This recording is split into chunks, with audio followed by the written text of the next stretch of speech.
Bismillahirrahmanirrahim.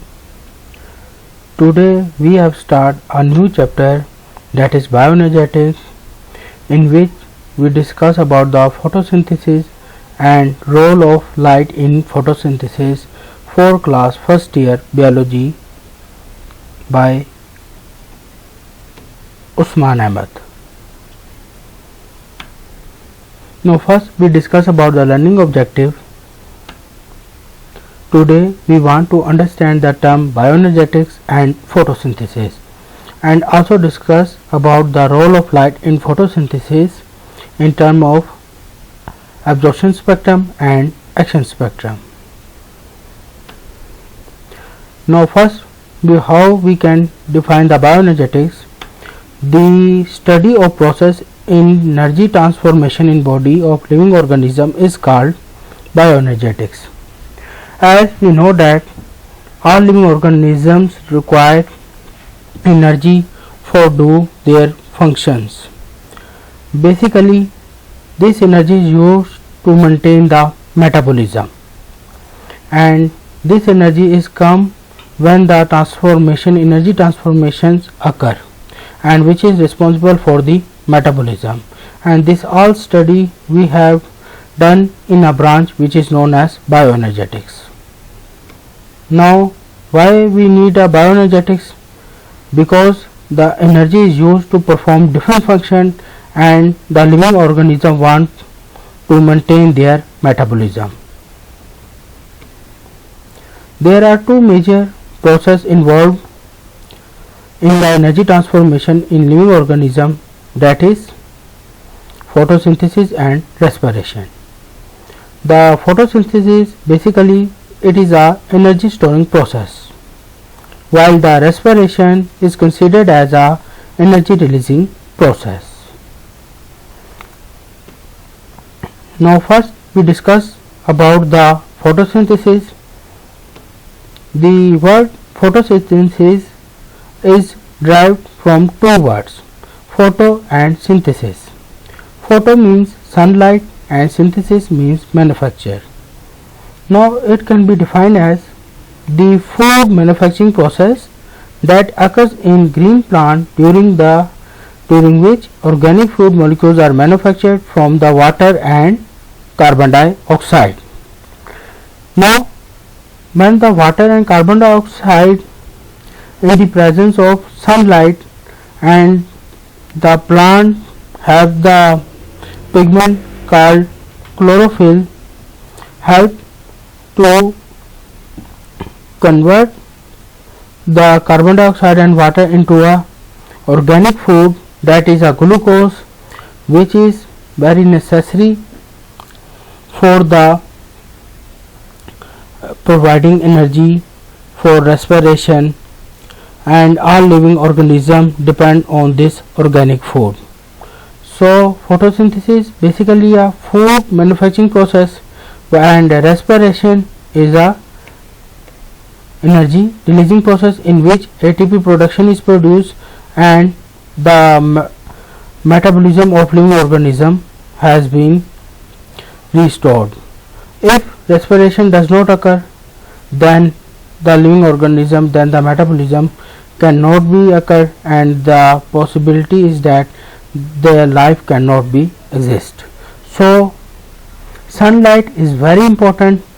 It basically utilized by the plants to make the food, and the all living organism get this food and produce energy during the process known as respiration.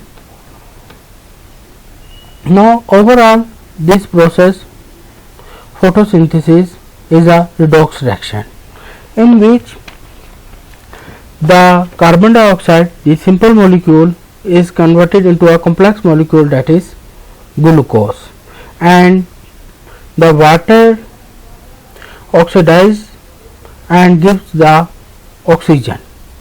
This oxygen is a waste product in photosynthesis which is utilized by the living organisms present on earth, and this food is this complex food, that is a organic food, which is also utilized by the living organism to fulfill their energy demand. So this overall process is called as a photosynthesis, and this process takes place under two conditions, that is sunlight and chlorophyll pigment. Sunlight, basically the sunlight is utilized by the chlorophyll pigment, and which helps to make this complex organic food, that is glucose.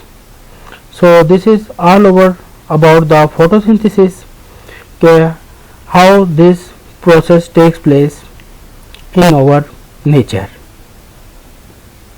Now we discuss about the role of light in photosynthesis.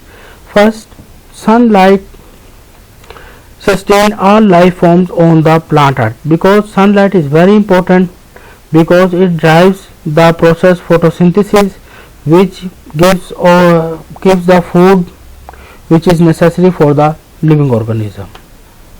Sunlight travel in the form of the electromagnetic waves of different wavelengths.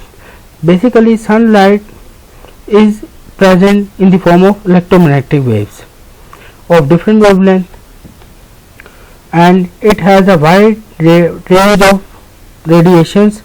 Only a visible light is utilized for the process of photosynthesis.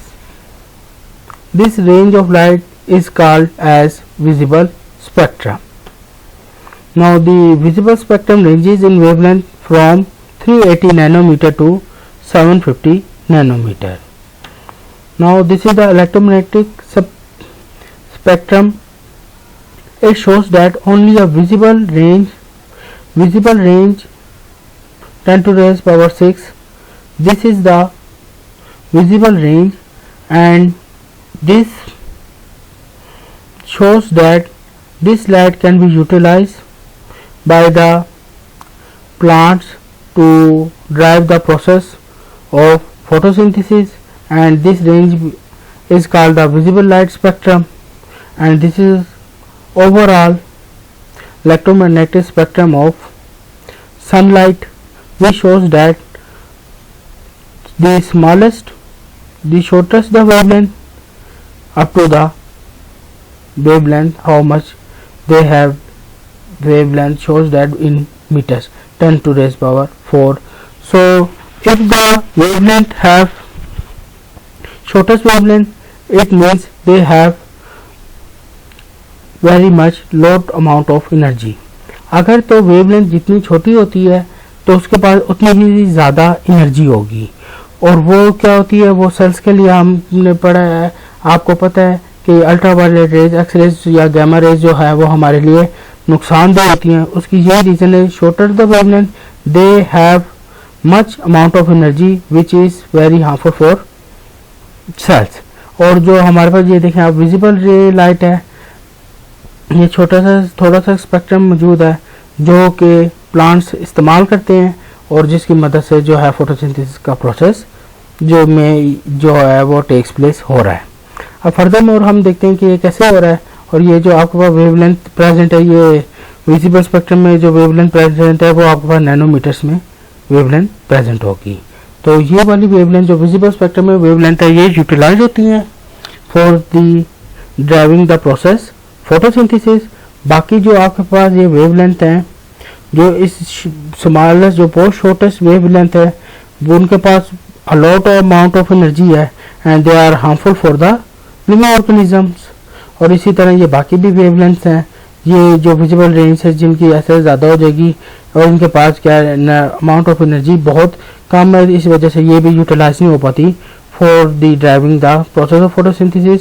Only visible light spectrum जो है, they are responsible for driving the process of photosynthesis. अगर larger आप देखते हैं कि अगर तो shortest हो जाए तो वो हार्मफुल हैं, अगर जो लार्जर हो जाए वेवलेंथ ऑफ लाइट तो आप देखते हैं कि उनके पास इतनी अमाउंट ऑफ एनर्जी नहीं है कि वो जो प्रोसेस है जो आपके पास फोटोसिंथेसिस का उसको ड्राइव कर सकें. सिर्फ हमारे पास जो विजिबल लाइट प्रेजेंट होती है वो ड्राइव करती है कौन से प्रोसेस को, आपके फोटोसिंथेसिस प्रोसेस को जो है वो ड्राइव करेगी. तो ये तो था हमारे पास के लाइट, कौन सी लाइट जो है आपके पास फोटोसिंथेसिस के लिए ज़रूरी है। जो लाइट का ये आप फर्दर हम देखते हैं ये कैसे प्रोसेस को ड्राइव कर रही है। इसमें हमारे पास दो स्पेक्ट्रम्स हैं, हमने पहले भी आपको बताया, एक को हमने एक्शन स्पेक्ट्रम का और एक absorption spectrum. First we discuss about the absorption spectrum. Now to define as absorption spectrum we can be define as the amount of light absorbed by the pigment at different wavelength from the visible light spectrum is called absorption spectrum।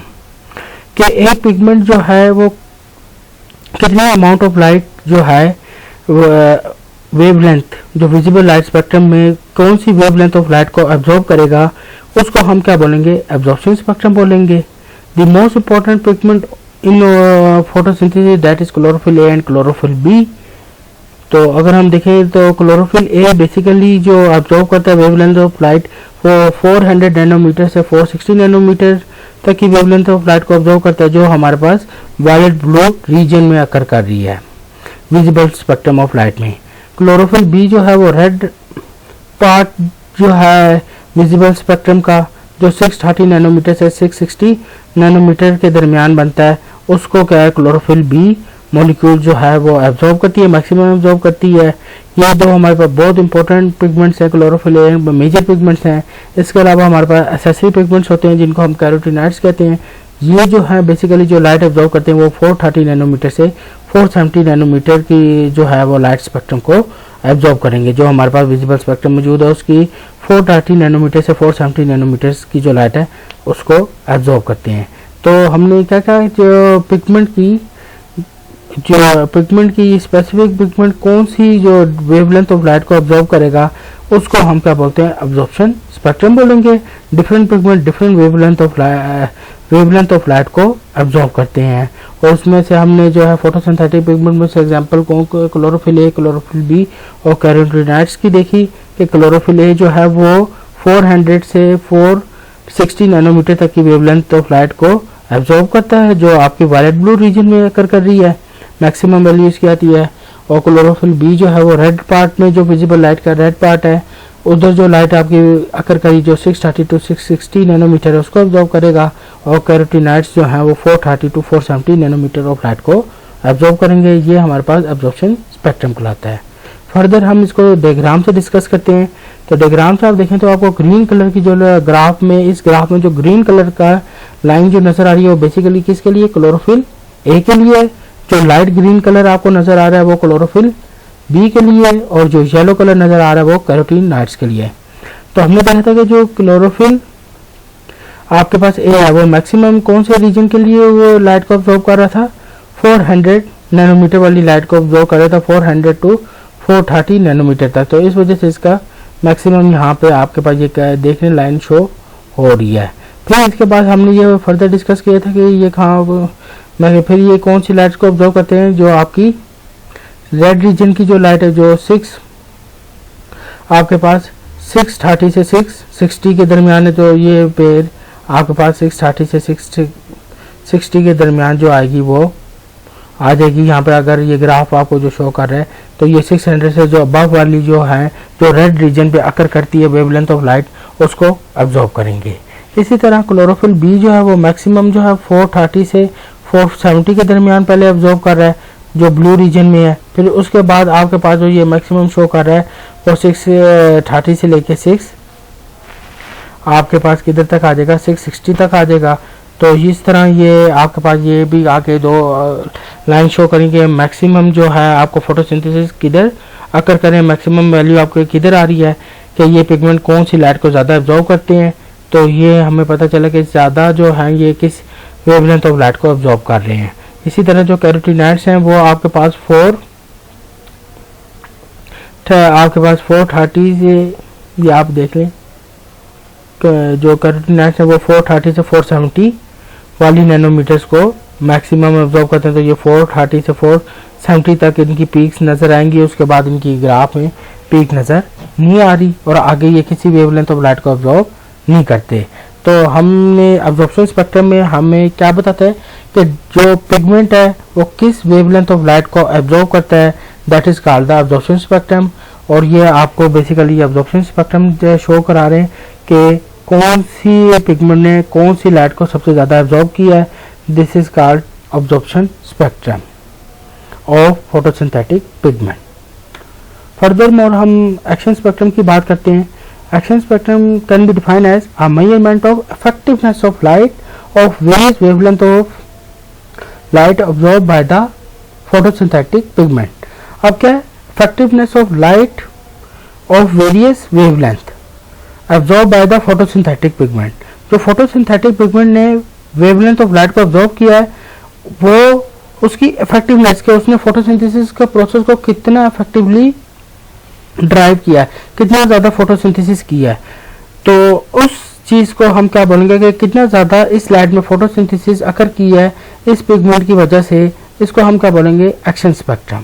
कि एक pigment ने जो wavelength of light को absorb किया और उसकी वजह से कितनी फोटोसिंथेसिस अकर की है, वो उसकी इफेक्टिवनेस कहलाएगी कि कितनी इफेक्टिवनेस आई है, कि उसने कितना ज़्यादा रेट ऑफ फोटोसिंथेसिस किया है, उसको हम क्या बोलेंगे आपका क्या होगा, action spectrum of the photosynthesis होगा।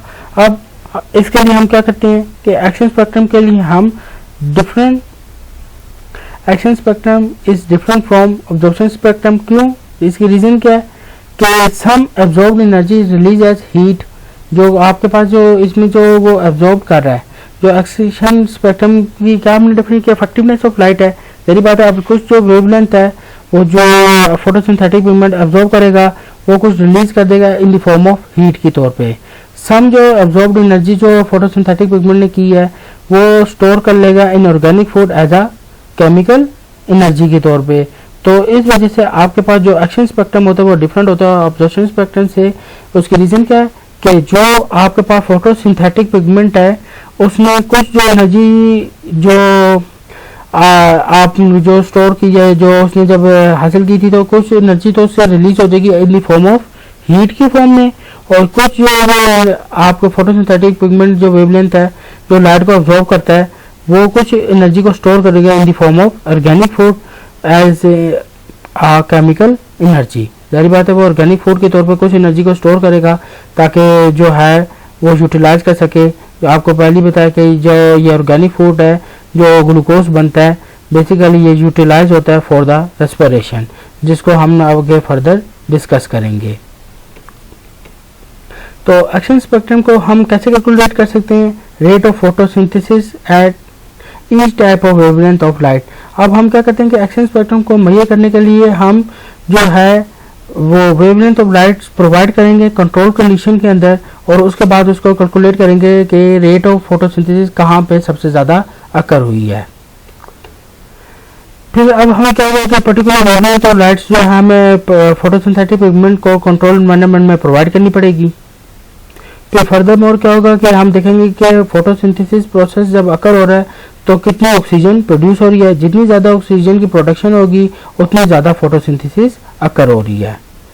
फिर इससे हमें क्या मिल जाएगा, एक्शन स्पेक्ट्रम आ जाएगा हमारे पास for the particular wavelength of light के किस लाइट में सबसे ज़्यादा फोटोसिंथेसिस अकर हुई है, that is called its action spectrum.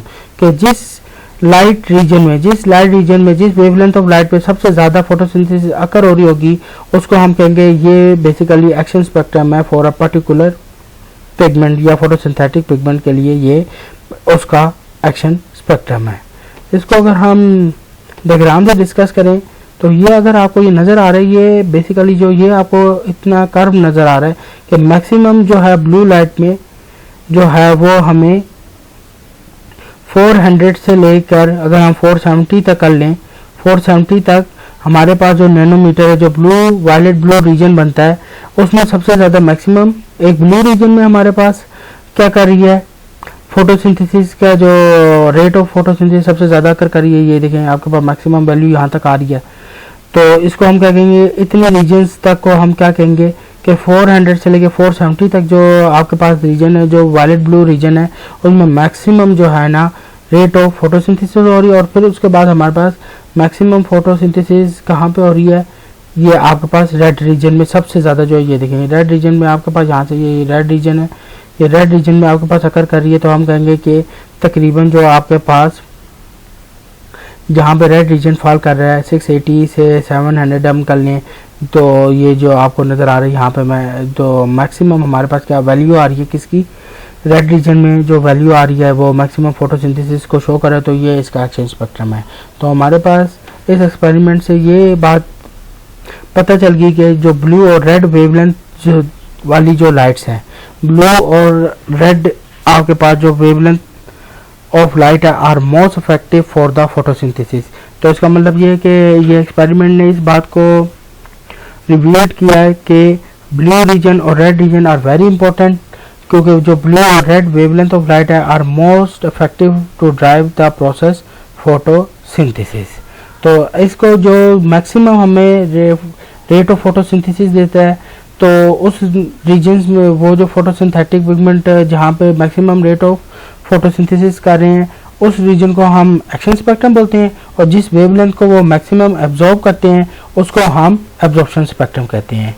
तो ये बात आपने हमेशा याद रखनी है, की पॉइंट आपने याद रखने हैं कि जहाँ पे फोटोसिंथेसिस जो पिगमेंट फोटोसिंथेसिस का प्रोसेस को ड्राइव कर रहा है वो बेसिकली क्या मैक्सिमम ड्राइव कर रहा है, वो उसका एक्शन स्पेक्ट्रम कहलाएगा। और वो कौन सी जो फोटोसिंथेटिक पिगमेंट किसी लाइट को एब्जॉर्ब कर रहा है वो उसका एब्जॉर्प्शन स्पेक्ट्रम कहलाएगा। और साथ ही साथ ये बात भी याद रखनी है, इससे कंफ्यूज नहीं करना कि एक पिगमेंट कौन से रीजन में सबसे ज़्यादा रेट ऑफ फोटोसिंथेसिस जो है उसमें हो रही है उसको हम उसका एक्शन स्पेक्ट्रम बोल देंगे, और आपने वेवलेंथ ऑफ लाइट और किस वेवलेंथ ऑफ लाइट को मैक्सिमम एब्जॉर्ब करता है उसको हम उसका एब्जॉर्प्शन स्पेक्ट्रम कहेंगे। तो आज हमने जो है बायोएनर्जेटिक्स के बारे में पढ़ा, साथ साथ हमने फोटोसिंथेसिस की डेफिनेशन को डिस्कस किया और role of light in photosynthesis को डिस्कस किया, जिसमें हमने दो स्पेक्ट्रम्स पढ़े, एक्शन स्पेक्ट्रम और एब्जॉर्प्शन स्पेक्ट्रम के बारे में पढ़ा। नेक्स्ट टाइम हम फोटोसिंथेटिक पिगमेंट्स के बारे में पढ़ेंगे। Thank you.